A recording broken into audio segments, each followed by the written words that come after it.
Good morning, everyone. In political science, we are going to start a new chapter. It is chapter 4, India's foreign relations. In fact, it's India's external relations. Okay. Now, in this chapter, we'll be learning about India's foreign policy during that period when India became independent. Just after independence, how did India form its foreign policy?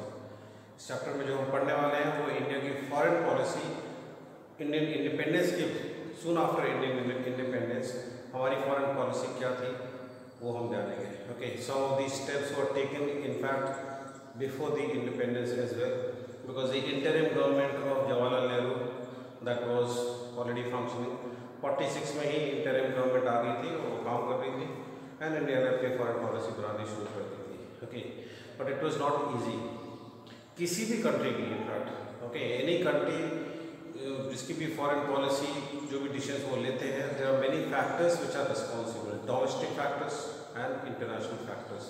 उस समय क्या context था? The main context was that second world war had come to an end and the entire world, the entire Europe in fact was grappling with reconstruction. Okay, देश बर्बाद हो चुके थे, बहुत नुकसान हो चुका था, economically world was not in a good position and reconstruction कैसे हो यूरोप का. एंड बिकॉज यूरोपियन कंट्रीज ना, यहाँ पे सेकेंड वर्ल्ड वॉर में हमें लगता है कि केवल यूरोप बर्बाद हुआ और यूरोपियन कंट्रीज को नुकसान हुआ सेकेंड वर्ल्ड वॉर में, so why should the rest of the world be affected. But most of the countries in Asia and Africa, इन पर भी इफेक्ट पड़ा. ओके, वर्ल्ड वॉर की वजह से वहाँ के जो सुपर पावर्स थे, वहाँ के कॉलोनियल पावर्स जो कि Germany, France, Britain, everyone was participating, but they also had their colonies. They had their colonies in South America, in Africa, in Asia, and these colonies were also made to participate. So India too was participating in this war, if not directly then indirectly. और अगर war का जो भी repercussions होंगे उसका असर केवल उन यूरोपियन कंट्रीज़ पर नहीं पड़ रहा था, बट यूरोपियन कंट्रीज़ के साथ साथ बाकी एशियन अफ्रीकन कंट्रीज़ पर भी पड़ रहा था. इसका एक एडवांटेज भी हम कह सकते हैं कि this also led to independence of many countries. वो जो प्रोसेस चल रहा था वो थोड़ा स्पीड अप हो गया बिकॉज नाउ दीज कंट्रीज वो वरीड, इन्हें अपने डोमेस्टिक इश्यूज सता रहे थे और ये इंटरनेशनली बहुत अच्छे हालत में नहीं थे कॉलोनीज़ को अपने कंट्रोल में रखने लायक. Okay, so that was one big event. The second world war has got over. New things were coming up like the establishment of UN, United Nations. Same year 1945 में जब वर्ल्ड वॉर खत्म हुआ, United Nations का जन्म हो गया. Okay, so United Nations, now we had an international body and countries like India were conscious of this कि अब एक इंटरनेशनल बॉडी है and how India should cooperate and India की foreign policy इस चीज़ को ध्यान में रखेगी. And India started engaging with United Nations. हम फाइनेंशियली तो नहीं, लेकिन हम उनके जितने भी पीस कीपिंग ऑपरेशंस हुए उसमें इंडिया का हमेशा कोऑपरेशन रहा. Okay, now just as both internal and external factors guide the behaviour of an individual और family, both domestic and international environment influence the foreign policy of a nation. किसी भी country की foreign policy पर जो international and domestic जो environment होता है उसका असर पड़ता है. ओके, लेट अस सी कि इंडिया उस समय इंडिया के डोमेस्टिक प्रॉब्लम्स क्या थे. The British government left behind the legacy of many international disputes. जिस तरह से इंडिया का पार्टीशन हुआ उससे इंडिया काफ़ी हद तक प्रॉब्लम में आ गई थी. Lot of things were not sorted out. Internationally भी प्रॉब्लम्स हो चुके थे. Okay, with the formation of Pakistan and India and Pakistan approaching UN. Okay, so there were a lot of issues with princely states and border issues, the formation of India. ये सारे problems British तो जा रहे हैं, but these problems we will have to sort it out. Okay, partition created its own pressure within the country. Hindus and Muslims rights had taken place. Communities didn't trust each other. Okay, on one side were the Sikhs also who had suffered. People had lost their land. There was a lot of displacement. कई लोग बेघर हो गए थे, कई लोग मारे गए थे. एंड सबसे बड़ा इसका जो नुकसान हुआ था वो था trust factor. Communities they didn't trust each other. Okay, specially three communities जो उसमें सबसे ज़्यादा इन्वॉल्व हुई, they were Hindus, Muslims and Sikhs. Okay, the task of poverty elimination. For long we have been waiting, 100-200 years we have been waiting. British के जाने के बाद we focus on poverty elimination. लोगों की जो दिक्कतें हैं उनको दूर करेंगे, and that was waiting as well. Okay, so these were, ये हमारा डोमेस्टिक एनवायरनमेंट था. Okay, the person who was in charge was Jawaharlal Nehru. Interim government काम कर रही थी, एंड इंटरिम गवर्नमेंट के बाद हम देखते हैं 1952 में जो फर्स्ट इलेक्शंस हुए, उसके बाद जो party I Congress party, again Nehru was in charge. India's foreign policy was Nehru's foreign policy in totality. Okay, Nehru की फॉरेन पॉलिसी अगर हम कहें तो नेहरू की फॉरेन पॉलिसी ही इंडिया की फॉरेन पॉलिसी थी. There was no opposition. If you see the number of seats that Congress had won, okay, they were virtually there was no opposition. Okay, they won 74% of the total seats in Lok Sabha, and the second best party could only win 16 seats. Third party could win only 12 seats. So Nehru was in charge completely. He was a global leader. He was an international figure. And Nehru की जो foreign policy जो सोच थी, okay, he was a learned man, and वही policy India की policy बनने वाली थी. Okay. One more thing, he was the prime minister. Prime minister, as you know, head of the cabinet minister, head of the council of ministers, जो उनकी policy ही एक तरीके से गवर्नमेंट की पॉलिसी होती है. But plus he was also the foreign minister. वो केवल प्राइम मिनिस्टर ही नहीं थे, वो फॉरेन मिनिस्टर भी थे. एक तरीके से हम देखें इंडिया के फॉरेन पॉलिसी पर टोटल कंट्रोल उन्हीं का रहने वाला था. Okay, and Nehru was guided by few principles. Okay, अब नेहरू अपने फॉरेन पॉलिसी का, उनकी फॉरेन पॉलिसी का क्या आधार था? Nehru's role, his foreign policy is India's foreign policy. We have known कि क्यों ऐसा क्यों था. Major objectives of Nehru's foreign policy, उनका जो गोल था, उनकी जो फॉरेन पॉलिसी थी, वो किस चीज़ पे बेस्ड थी? First, to preserve the hard earned sovereignty of India. Indian जो फ्रीडम हमें जो बहुत मुश्किल से मिली है, जो हमने अपने डिसीजन खुद लेने शुरू हुए हैं, जो हम पर एक कॉलोनियल पावर का जो अभी तक साया था, all those things have gone, and we didn't want to get entangled with any other power country. Okay, हम नहीं चाहते थे कि हम यूएस का हिस्सा बने या फिर यूएसएसआर का हिस्सा बने और उनके कहने पर हमें कुछ करना पड़े. बहुत मुश्किल से इंडिपेंडेंस मिली थी, बहुत मुश्किल से हम अपने डिसीजन खुद ले रहे थे, और इस केस में हम किसी और कंट्री, यहाँ पर मेन मतलब है कि we didn't want to be part of those two blocs, neither part of the American bloc और द रशियन ब्लॉक. ओके, तो ये ऑब्जेक्टिव था कि हमारी जो सॉवरेनिटी है उसके साथ कोई कॉम्प्रोमाइज़ नहीं हो. Second was territorial integrity. India की टेरिटरी के इश्यूज वैसे ही हो चुके थे बहुत सारे. ओके, एंड हम अपनी टेरिटरी को प्रिजर्व करना चाहते थे. Issues with Pakistan, China. Okay, so we wanted to protect our territorial integrity, promote rapid economic development. जो हमारा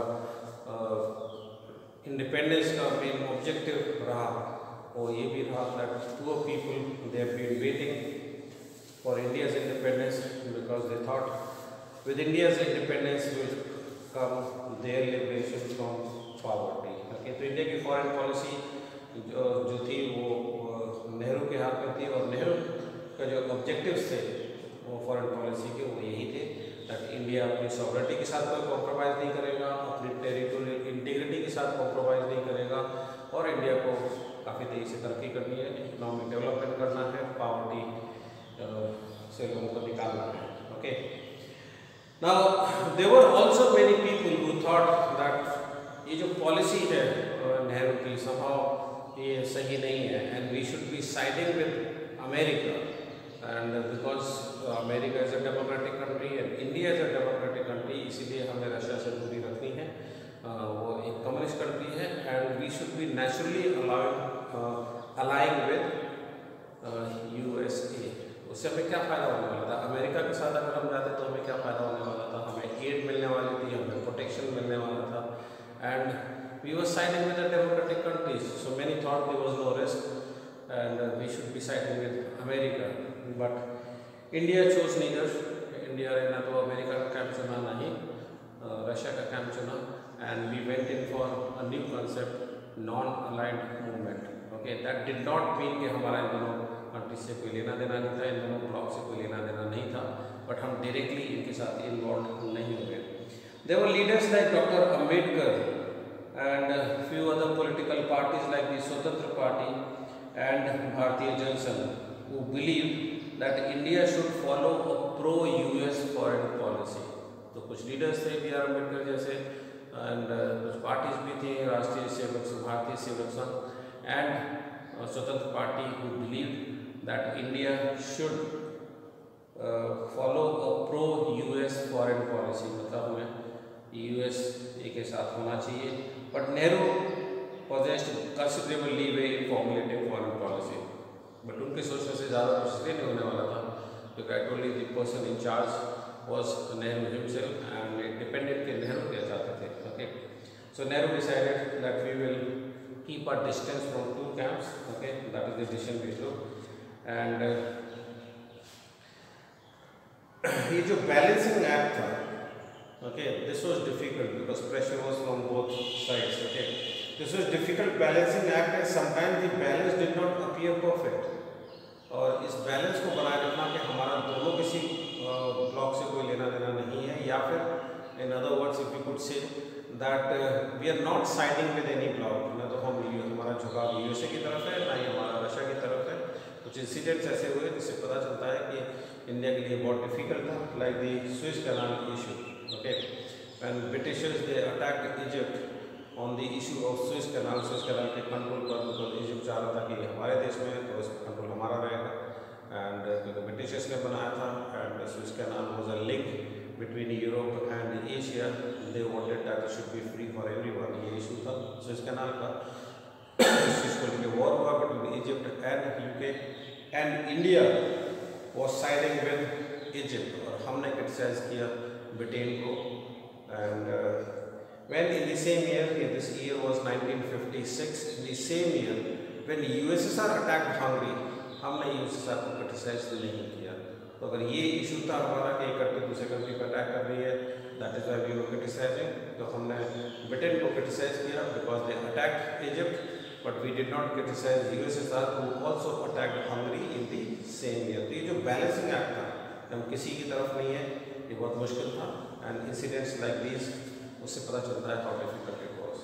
Okay, while India was trying to convince the other developing countries about the policy of non-alignment, इधर हम non-alignment के लिए बाकी developing countries, newly independent countries को हम convince कर रहे थे that we should form and another third front हमें form करना है for the non-aligned movement, which means that we are not aligned with any of the two power blocks.